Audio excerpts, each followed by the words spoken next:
Welcome to ReReview, where we watch movies from our past with a perspective from today. Your hosts are Matt, Bobby, and Austin, and we love the films from our youth, so we're taking a look back to see if they still hold up. On this episode, we're discussing The Crow. It was released in 1994, directed by Alex Proyas, starring Brandon Lee, Michael Winnicott, Rochelle Davis. This movie tells us the story of someone resurrected from the dead to avenge their own murder. Now, this is a fair warning. We're spoiling an 18-year-old film. Thank you. So if you haven't seen this movie, we'll be revealing key plot points. So I want to start off with Bobby. Did you see this in the theater? I did not. I'm pretty sure I only watched the TV edit.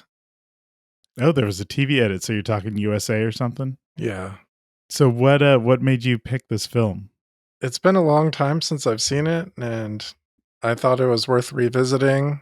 I remember some iconic scenes from the trailers, like slow motion walking through puddles of light, through darkness, and a slow motion crow flying and a burning silhouette outline of a crow. And I thought, okay, like this is a pretty stylized, interesting looking movie, so I think it's worth checking out. I mean, there's a lot of history here. Is this, and you can tell this is actually my first time watching it. Is this considered a cult film? I think there is some cult status to it. I think at this point, yeah. It definitely has that cult following, probably more so during maybe the early 2000s. I remember hearing a lot about this. Mm-hmm. But this is based on a comic? Yes. I don't know if it's a direct one-to-one as far as the story goes, but I do remember the character name definitely is the same. And the premise, obviously, but I don't know if it's a one-to-one as far as the actual story of the movie goes. So ultimately, he's a superhero, right? Yeah, he's a zombie superhero. I mean, but we like zombies, right? We do. It's funny watching it in the era that we're in, because I mean, obviously, during this time period of the 90s, there weren't as many superhero movies as what we're used to now, where there's 20, 30 of them in theatrical and TV show formats. During this time, it was just off after the Burton movies had come out, because I think Batman Returns had come out in 92. The Schumacher movies I don't think were out yet. This was around the same time like Darkman and a couple of those other kind of cultier type of movies were out and about. So it's kind of interesting to see it, knowing that it very much is a superhero movie, but not in the traditional sense. We're kind of used to now there's, a renaissance of superhero media where they're trying to go outside of what a typical superhero is now in comics. But it very much, we had these kind of properties, it was this and Sandman were the two that I remember during this time period that had that kind of dark gothic feel to it. You did a little throwback in there, and listener, if you haven't listened, go back and listen to our Darkman episode. I was picking up on some Darkman vibes. Bobby, did you get some of those? I did. And I like that you mentioned Darkman, but also I think it's almost unfortunate that anytime it's nighttime and there's a superhero-ish character, they always get compared to Batman, I think. So it's I'm looking at this and I'm thinking, okay, here's some Batman-ish kinds of stuff with the setting was this Detroit, apocalypse kind of city, and this night before Halloween, the Devil's Night or whatever, so it's there's a lot of comparisons to other kinds of things there. You had to look. I think you saw a reference there that told us it was Detroit, but it was really just like a toy model, wasn't it? Yeah, they really made a lot of use of a city model, a scale model, where they would do a lot of, I'm assuming they're crow point of view shots where they were flying through it. But from the very, very beginning, the opening scene, it's all on fire, kind of reminiscent of Blade Runner and that kind of thing. And then a whole bunch of model shots, and it was kind of artfully done, but I mean, it was kind of clear that it was a model. Sometimes with Lord of the Rings or whatever, it's looking at a gigantic castle. It's like, I'm not really sure like what technique they used here, if it was like a painting or a mixture of techniques, but this one was pretty sure like, okay, like this is a model. But it was interesting that they used it because I don't know, there was this interesting artificiality to the way the whole thing was made. Like it didn't seem like it was actually Detroit, but it was like the Generic model. city Yeah. 101 or and generic and dirty then city. and then all of the streets, it seemed like they were like a cut off set, basically like 3 streets of a set, like the New York or Chicago like universal backlot like area, Mhm. where it was Mhm. basically like, even when they had like a car chase, is like, okay, let's use this right angle of this lot and then come back around and do the same thing. So it was Just like, flip it. yeah, and I mean, I think that's kind of interesting. It's kind of like a throwback to like, I don't know, like a musical like Oklahoma that's like, it's like clearly all done on a stage, but like it doesn't really matter that it was done on a stage.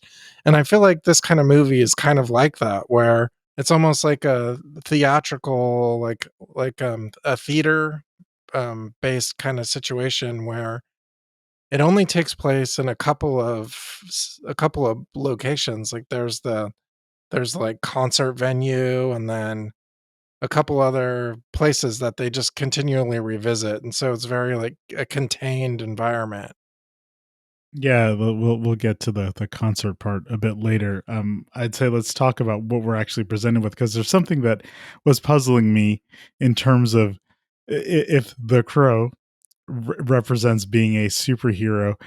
When did you feel like you understood what the powers or abilities were? I'm still confused. I'm not exactly sure like I what the Crow was doing. Like, I understood kind of towards the end of the movie that the Crow was kind of like a proxy for this guy's immortality. And at some point I realized, like, through this crazy like crow vision going on, where it's this weird Final Cut skewing, like Final Cut Pro X, like skewing black and white, like crow point of view vision, that was kind of interesting. That kind of took me like a little while, or at least one of you said like, wait, that's the crow point of view that we're seeing. And it's like, oh right, like he can see what the crow sees, and he like, his life is what the crow sees. And then I'm still confused, like, exactly. So he was brought back to life, but he thinks, and I guess this is true, that he came back to life so that he could just murder a bunch of people and then die again. Yeah, like a phoenix rebirth, but with the only intent to go kill others. Yeah, that kind of seems like it's not the reason people are like, usually like if you're come back from the dead, you're supposed to make something right, Which is in a what he good was way, but doing, yeah. right? not I mean like in a murdery kind of way. I mean, he punished the guys who killed him and his girlfriend, and I guess the cops are not doing anything because I would think that it'd be pretty easy to catch these guys, but I guess not. Well, they kind of framed it like it was all happening in one night, so maybe like they were just a step behind or whatever. So you're still puzzled, Matt. Do you think you have a final list on the superpowers, all abilities? Well, he had like the Wolverine healing, and then had some kind of drug sucking power, and like he could extract the morphine or whatever he called it out of the woman. I actually forgot about the drug sucking power. When you say it that way, it sounds like like she got stung by like a manta ray or something, or some kind of poisonous jellyfish. Quick, No, it suck was out like all the some venom. puppet where they like sucked it out of her arm, and it just like all of a sudden just like drooled out of her arm, and she's like, okay, I'm better now. I'm gonna go be a mom now. Well, I said for me, the one I think I found the most interesting, and I wrote down that I guess he's technically an empath. His ability to touch people and see visions as a result of what they experience, but then we also learned he can transfer those visions. I felt like Right. that particular tool set could have been used a lot more, or at least I would have found, I think, more things interesting if that was delved into, because it was always these quick snapshots of quick ideas, but it was like we saw at a moment where he touches the police officer, Ernie Hudson, and then gets the vision from placing his hands on his eyes. But then next thing he's screaming like, "Don't touch me!" And it's like, wait a second, no, touch him more. Let's like get more understanding from what you're experiencing. Was he able to transfer pain too, or only just the visions and feelings? We saw and a direct transfer of pain. We did definitely see a direct transfer of pain, which I guess gets us to the whole thing with the story, right? So you have a young couple who gets murdered because they didn't want to give up their lease so their apartment could be burned down in a terrible insurance scam. Does that sound right, Matt? Is this a gentrification movie now that I think about it? Oh my gosh. Wait, is that what was happening? I thought it was like there was some kind of corrupt land the whole owners the whole basis of this is just real estate. The whole thing was just about real estate, apparently. Right, but like there wasn't some kind Marlboro of Man cowboy goth guy. Yeah, there was some kind of like overarching like real estate Wait, this is Darkman again. It is Darkman again. So, but wait, there's like Sorry, some we all have to take a corrupt- pause on that. Let's accept the dark man into our lives. Wow. But yeah, well, and then I brought it up too, is, you know, they murdered this couple, though I can't remember who it was, T-Bird or somebody said that wasn't their intention. They just wanted to scare them, but him jumping in apparently, you know, aggravated it to murder. But even then, like after they're all gone, supposedly they were the last holdouts in this apartment complex, I'm guessing. But then they didn't do anything with the building. Like it was just left abandoned. And like no, because like it's a year pictures later. were still there. Yeah, it was a year Yeah. later. They never did anything. That was the weirdest thing to me. That Well, maybe was the they thing were that trying to keep it like a direct connection away from them, like their organized crime. Like wait at least a day before they like day, year. Yeah. Do we accept the supernatural premise the way that I felt the characters did in the movie in a very surprising way? I really don't understand how like especially some of those villains are like, oh hey, if you shoot the crow, this guy's power comes from that. Like Well, that was revealed later through what was it? The Biling Micah, the Micah character, or Misa, I'm not sure what it was. But earlier on, let's say when these characters are first interacting with Eric as the crow, there was a very rapid acceptance of him being back from the dead. Don't you feel? I don't know. I feel like it should have been spookier, but he's having conversations with the cop, and the cop's kind of like, "Wait, you died, but cool, you're here now." And he accepted all the powers and stuff that came with it too. Yeah, that was really weird. And you would think, I don't think anyone had that reaction besides maybe like one or two of the bad guys. And it was just like, you're dead, or something like that. Like, how are you not dead? Even the other bad guys were like, would watch him heal and be like, yeah, whatever, I'm still gonna taunt you and try to shoot you again because whatever. Yeah, it seemed really strange for it to be that way, because I'm thinking if this dude came back from the dead a year later and you recognize who it is, you should have a lot of questions, because their world, well, maybe it was through the, what do you call him? The Marlboro Man? Marlboro Man. Maybe through his character, he seemed to have some kind of understanding of the supernatural, since they were very into the idea of having other people's eyes. Yeah, I didn't get that. But I do have a question for you guys. Like, why did he come back a year later? Why wasn't like? Well, I mean, it's the anniversary, right? The holiday, the Devil's Day, or whatever. The Devil's Day, or whatever. That day. Okay. I feel like I've seen that premise in other revenge movies, where they come back like exactly like a year later, or like on the anniversary of. Like this movie very much felt like a combination of, you know, like Darkman, Sandman. It came later, but Kill Bill, you know, El Mariachi. Like it very much has like that kind of revenge movie feel, and I feel like that's almost like a trope where they come back on the day of. I mean, even Halloween, the movie, he comes back on the anniversary of, you know, the killings or whatever. Like he didn't show up on, you know, like, you know, the 4th of July. I guess it just didn't have the murderous ring to it. It'd be better if it was just a random Tuesday. I guess so. So looking at it, I mean, how do you feel this movie holds up to like the way we look at these types of films today? You know, let's look at it from the perspective of the action we saw and even with the acting and the way things went. We know there was a sequel, but is this something, you know, we're looking at in terms of should maybe be remade, or the idea of it could be fleshed out a bit more? I don't know what the sequels did, but I was really thinking that pretty much the whole time we were watching this is that I felt like the story could translate. I mean, what story was there? I mean, maybe it could be told from a different framing or a different point of view and a different structure.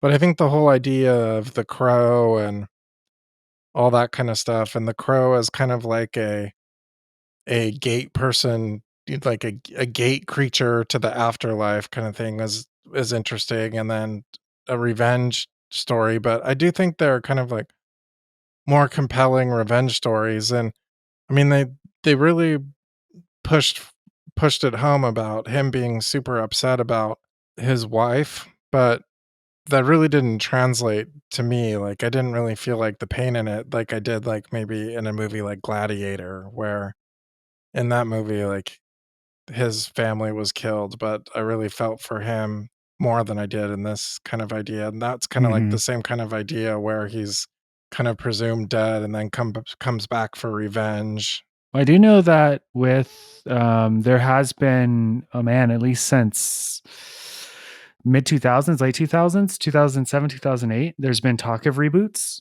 Mhm. And it's been one of those things where it's been like an ongoing a story unto itself, where you could almost make a movie about the attempt to make a remake of it. Hmm. And all kinds of different actors were attached to it. Luke Do you Evans, I think know, was attached, and Jason Momoa, and huh? but you know, the weird thing about it is for the longest time, whenever I'd hear about those, I'd be like, no, don't touch it. It's, you know, it's like Short Circuit. It's a movie of its time. You know, you really can't really touch it. You know, like Back to the Future, you can't remake that. But after watching it now, I could totally see it remade Hmm. and do a How, reboot of it would be totally acceptable, I think. how much, Matt, do you think the real world tragedy of actually losing Brandon Lee with the creation of this film factors into the thought process that people go into with the idea of remaking this? I mean, I'd like to think that that plays a part of it, but it also didn't stop them from making sequels, which I get weren't entirely tied into this character. Um, but I do think that that kind of, it does tend to have a lingering effect on productions whenever you have somebody who's associated. Because even now, if I'm sure if you asked anyone who they've envisioned as the Crow, even though there's been at least two or three other people who have played the Crow, um, they always think of Lee. You know, Mm-hmm. it's not too different than, you know, Chadwick Boseman in Black Panther, and you know, Mm-hmm. you very much see, you know, even though we've had what, an equal number, if not more, Supermans, most people still see Christopher Reeves as Yeah. Superman. Mhm. Yeah. So they're very tied together, but I do think that there's a basic enough story and concept and look that, you know, they could do it. And I think enough time has passed that I think that there wouldn't be too much of a stigma attached to it, I think. Plus, as you mentioned, we are living in superhero overload. Mm. So even at probably the low end of a recreation of this, they could probably do a really decent job with building out and fleshing out the story. So maybe we aren't just living in a tiny model city and TV looking show. like we're on the Universal backlot. Okay, yes, you know me. Yeah, You it's know all me. about You the turned it TV in. adaptation. If you turn it into a TV show, I'm okay with all of the Universal backlot. Give me all of the toy models because I'll just run with it at that point. If it's a CW type of show. No. Let's we'll start with a Netflix miniseries and we'll see where we go from there. You don't want the CW hot people in their 20s playing teenagers. This You this know, this you be know the you love Crow it, in Matt. high school. This be the Yes. Crow in high school if we're not too careful. Oh my goodness. I mean, from like if we look back at the tech stuff, and I know we're poking a little bit of fun at the model work and what we're seeing there, but we're looking at the same movies that came out in this at the same time, and the CG here was you know, I won't say it's the worst, but it wasn't that great either. And then as we heard the music, I mentioned I'd come back to this and the sound effects. There's a lot of things repeated over and over again, and they were definitely trying to drive home the Stone Temple Pilots, that 90s feel of music, even incorporating a very uh what I felt like was a Buffy Vampire the Slayer band cameo. That band was probably so happy to be in this film, and that song was not so happy to my ears. It is funny because I feel like there was a bunch of movies that did that, where they would have the club sequence. I mean, to be fair, it can be done right, because to this day I will still associate Dracula with the Matrix. So Yeah. you can do it. It's totally possible, and it doesn't have to be offensive as far as like being in your face, or a Coors Light promo or whatever, where they're just trying to sell you some song or some band or whatever. But I don't think they really nailed it with this, because they did like 2 or 3 times with different bands, and I was like, okay, I get it. We're in a club. 10 seconds was all I really needed. I didn't need a 30-second music video. It definitely was music video style. So I'd say, Matt, like if you're looking at it, and let's say you had full control of creating this film back in 1994, what would you change to kind of ramp this up a little bit to make it better for you? You mean just as a movie in general? Yeah. I feel like I tended to be okay with it towards the latter half of the movie. I definitely feel like the action improved quite a bit. Mm-hmm. I feel like they stuck to screenplay 101 with starting with the inciting incident, which is fine. But getting the characters and everything else as we got them, I tended to not really care too much about their relationships. And I feel like and I get it, it was the early to mid 90s. The crew that committed the murder, whatever, was just out there as far as their personalities. I think I made a comment like they would, go really well with the gang from RoboCop in the 80s, and even the bullies from the Back to the Future 2 movie. Like they're very much in like that energy level. I think that if they would have done that, I think also maybe if they would have established a relationship between Lee's character and Ernie Hudson's character before the death, I think that would have been a little bit more interesting, because I felt like the energy between those two was actually pretty good. What about establishing anything before the death? The girl, the wife. Okay. I think we know what Bobby would like. Yeah, I mean, you're getting into really wanting to know more about that backstory, right? Because we get the flashbacks, but like I mentioned, they don't really go in depth on anything. You know, Bobby, how did you feel? Eric, the character, has this relationship with the girl Sarah, but you didn't really know that, right? I guess you can kind of like fill in the gaps, but that's what's required, was because they didn't outright tell you. I mean, maybe that's fine for this type of movie, but I assume what happened is that they saw that her mom was just a druggie and there's just some kid just hanging out, by herself or out. And they're like, as concerned people, they're like, as concerned aware people, they say, what is this kid doing all by herself? Let's take her in, maybe buy her some meals. And then maybe a friendship developed and in between the three of them, and now they kind of like had a little surrogate family with her because she needed something, and like now they have this kid off the street in this clearly dangerous like model city. And so I mean, you're definitely filling in the gaps for me. You're actually doing the work right now. Yeah, I mean, everyone that's listening is appreciating this. That's just kind of what I assume, right? But they don't say any of this. You just imply that they're friends, and it's a strange friendship, but it's a friendship. And so, but I mean, I think it is, and we've talked about this before, how it's even kind of just tropey to have like there's a term for it, right? When the good guy like cares after the dog, And you know, like it's kind of like just a movie way to get you to know that this is a good person, right? Like I feel like that's basically why this girl was in there. Is Mm-hmm. to because otherwise this dude is like he's crazy. He wipes himself with makeup and wears all black and goes out at night and kills everybody, right? Like that's like he's the same as all the other characters, the other villains, except for he loves his wife and this And loves and this girl yeah, this girl. So in as otherwise much as he can. they'd all just be the exact same. Like why aren't crows coming after the other dudes? And oh hey, you got murdered now. Like come back and kill the other guy, you know? Well, I mean, he did wipe out also like a table full of bad guys on top of the people he was trying to get revenge against. There's a lot of extra in there, I'll say. So we'll pivot to the question we always like to ask, which is, are you recommending this film, Matt? What do you say? That is so tough this time around because there's the cult nature of it where like I want to recommend it because I feel like if you don't, there might be a section of Hot Topic you won't understand. But at the same time, like it just doesn't feel like a complete movie. Like, I don't know, maybe because of Brenda Lee's death, they couldn't finish it all or something. Mhm. I say you could probably pass if you haven't seen it. And if you have seen it, probably don't watch it again just because it might tarnish what you thought the movie was. That's a good way of putting it, Bobby.